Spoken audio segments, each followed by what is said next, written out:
കേരള ക്ഷേത്ര സംരക്ഷണ സമിതി 59ാമത് സംസ്ഥാന സമ്മേളനം തിരുവനന്തപുരത്ത് ഈ മാസം 23, 24, 25 തീയതികളിലാണ് സമ്മേളനം നടക്കുക. 24-ന് ഗവർണർ രാജേന്ദ്ര വിശ്വനാഥ് ആർലേക്കർ ഔദ്യോഗികമായി സമ്മേളനം ഉദ്ഘാടനം ചെയ്യും. സമാപന ദിവസമായി 25-ാം തീയതി ക്ഷേത്ര സംരക്ഷണ സമിതിയുടെ ഈ വർഷത്തെ മാധവജി പുരസ്കാരം ജനം TV മാനേജിംഗ് ഡയറക്ടറും പ്രമുഖ വ്യവസായിയുമായ ചെങ്കൽ എസ് രാജശേഖരൻ നായർക്ക് സമ്മാനിക്കും.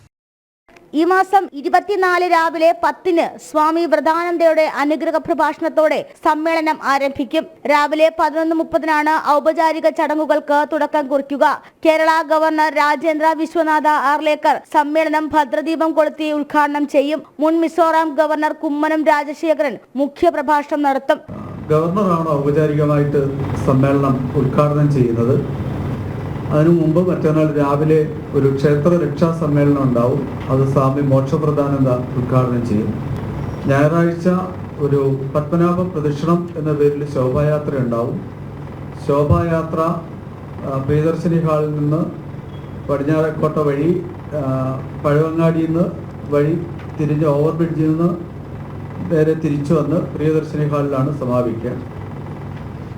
നമ്മുടെ ജുനൈ അഖാഡയുടെ പുതിയ മഹാമണ്ഡലേശ്വർ ആനന്ദവനം സ്വാമി ആനന്ദവനവും പ്രജ്ഞാപ്രവാഹിന്റെ ദേശീയ സംയോജകൻ ജെ നന്ദകുമാറുമാണ് സമാപന പ്രസംഗം നടത്തുക. പി മാധവജിയുടെ പേരിലുള്ള പുരസ്കാരം അത് ക്ഷേത്രങ്ങളുടെ പുനർനിർമ്മാണത്തിനും പുനരുദ്ധാരണത്തിനും വേണ്ടി നേതൃത്വം നൽകിയ ചെങ്കൽ എസ് രാജശേഖരൻ നായർക്കാണ്.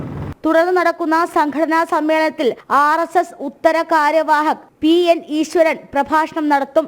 വൈകിട്ട് നടക്കുന്ന സ്ത്രീശക്തി സംഗമം അശ്വതി തിരുനാൾ ഗൗരി ലക്ഷ്മിഭായി തമ്പുരാട്ടി ഉദ്ഘാടനം ചെയ്യും. വൈകുന്നേരം 3:30-ന് ആരംഭിക്കുന്ന പത്മനാഭ പ്രദക്ഷിണം ശോഭയാത്ര മുതിർന്ന RSS പ്രചാരകൻ S സേതുമാധവൻ പതാക കൈമാറി ഉദ്ഘാടനം ചെയ്യും.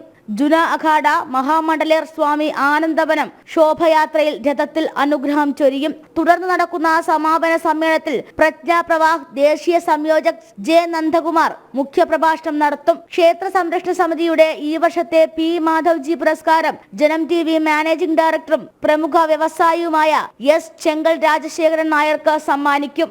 1 ലക്ഷം രൂപയും ശില്പവും പ്രശസ്തി പത്രവും കൃഷ്ണാജിനവും അടങ്ങുന്നതാണ് പുരസ്കാരം. ജനം, തിരുവനന്തപുരം.